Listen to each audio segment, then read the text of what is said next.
I won the argument. I was more right. I argued better than the other person.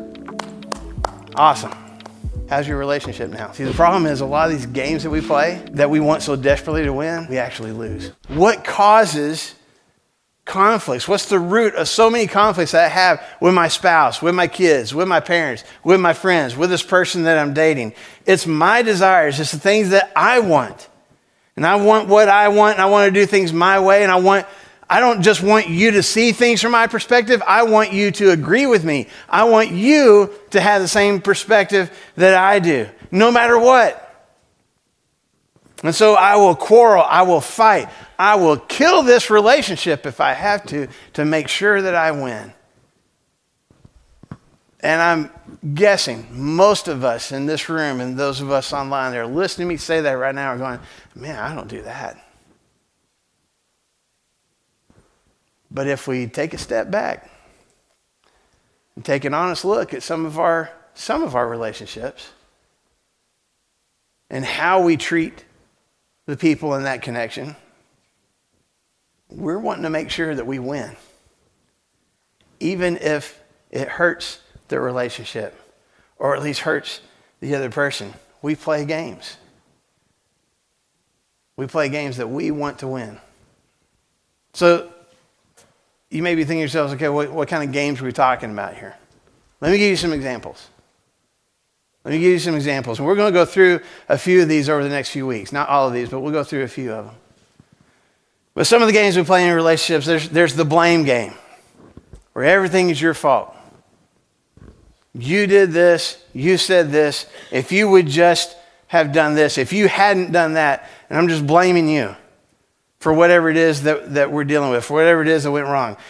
Similar to that is the shame game, where I point out the things that, I point out your flaws. I point out the things that I'm disappointed in you about. But I do that in order to make you feel bad about yourself. You do this, and here's the kind of person you are because of that. Here's what other people think of you because of how you handle this or because you say this. There's the guessing game. Ooh. Man, this one gets me sometimes. I play this game. You ever play this where somebody says, what's wrong? If you don't know what's wrong, you should just know. And if you don't know, you don't really care. You must not really love me if you don't know why I'm upset. And now I'm sitting here trying to guess. I don't know. What did I do? How do I fix it? I don't know. I'm trying to guess. Maybe there's I'll call it the family upbringing game. Because I will pick out something about your family or your growing up years or something that you've always done and say, okay, this is why you do this, or this is why our relationship is the way it is, because of the way you were brought up, because of your experiences. And folks, honestly, some of that's true. We bring our past into our relationships, right? There's things that we learn and habits that we develop because of the families that we were brought up in and because of what was modeled for us. But this becomes kind of a competition, becomes a game that we play, a hurtful game that we play. When I say you, because of how you grew up, this is why something's disconnected and broken between us. Or we kind of bring some blame into it, some shame into it. You act just like your... Everybody's going to see if I was going to say mother or not.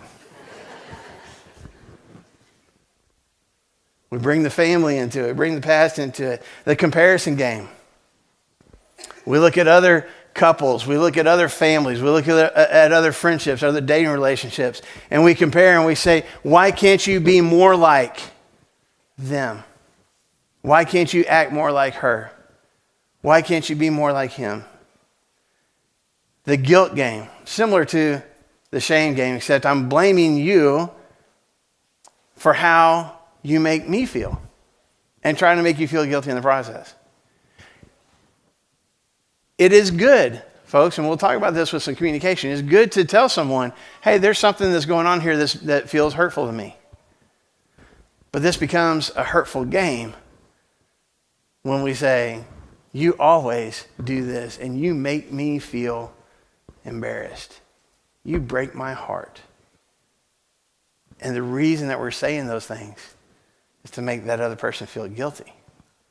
That's the guilt game. Or maybe just the grudge game.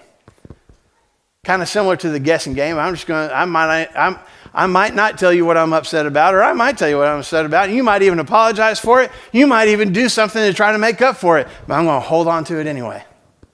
And the longer that I hold on to this resentment, the longer that I hold on to this grudge, I'm winning. Because you still feel bad. And I'm right. And you were wrong. And I'm going to hold on to this as long as I can. There's more games we could come up with. We play games a lot in our relationships. And here's the question to think about. Just going through that list. And I don't know if you wrote them down or not or paid that much attention to them. I just wonder how many of those games, just you personally, thinking to yourself, how many of those games do I play? How many of those am I guilty of playing? How many times has that been a part of my desire to win in my relationships? Because, folks, we all struggle with it to some degree. All of us. Maybe some of us more than others, but still, we all struggle with playing these kinds of games in our relationships. And it takes conscious effort for us to be connected with somebody else and not play some kind of game. But what James is saying is the more that I give in to my desires and the more that I always want things my way, the more that I always want to win, the more I end up losing. I lose trust. I lose respect. I lose connection. I may even lose this relationship because I wanted to win. I was listening earlier this week to famous Christian speaker and author Andy Stanley, and he was talking to a crowd of folks and talking about conflict in relationships. And he asked the question, there's a whole bunch of people in this huge room. He asked the question, how many of you, and he asked it honestly, he's like, how many of you have actually won an argument before? And a bunch of hands went up. Okay?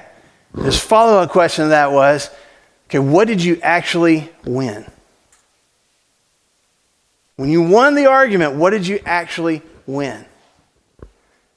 Because a lot of times we just want to be right. And even if we're wrong, we just want to make them feel like they're more wrong. We just want to win. I want to win that argument. Okay, great. What did you win? Well, I won the argument. I was more right. I argued better than the other person. Awesome. How's your relationship now? See, the problem is a lot of these games that we play that we want so desperately to win, we actually lose.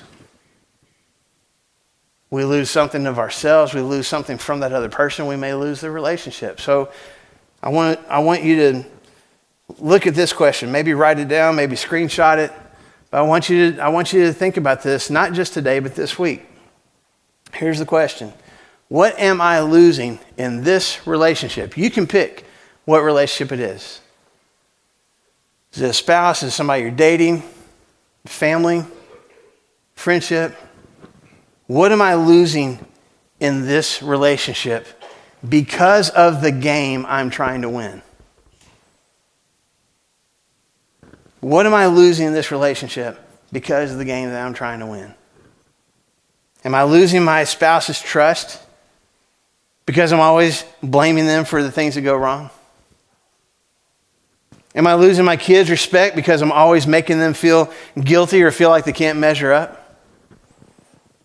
Am I losing my connection with a certain friend because I constantly make them guess what's wrong with me and upset when they don't get it right?